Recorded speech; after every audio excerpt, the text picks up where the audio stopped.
যে পৃথিবীর যত কাজগুলো আছে, ছোট্ট হোক অথবা বড় হোক, দেখেন একদম ছোট্ট থেকে ছোট্ট একটা কাজ হলো দৈনিকের বাজার। আমাদের ঘরের মধ্যে যে বাজারটা করি দৈনিক, সবচেয়ে ছোট্ট কাজ না? এই ছোট্ট কাজটা করার আগে আমরা কি করি?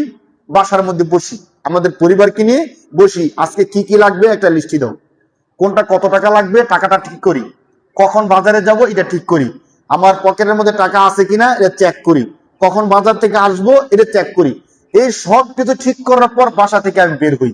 বাসা থেকে বের হওয়ার পরে বাজারে গিয়ে সবকিছু দেখে শুনে বুঝে বুঝে ক্রয় করি, এরপরে বাড়িতে আসি নাস্তা করি।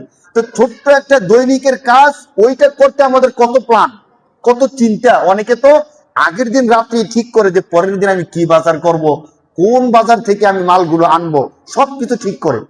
আর বড় বড় কাজের ক্ষেত্রে তো আমরা ইঞ্জিনিয়ার ডাকি, বিল্ডিং করতে গেলে, কোন কিছু করতে গেলে, মানে ছোট্ট বড় সমস্ত কাজগুলো করতে আমরা প্ল্যানিং করি, টাইম ঠিক করি, সবকিছু করি।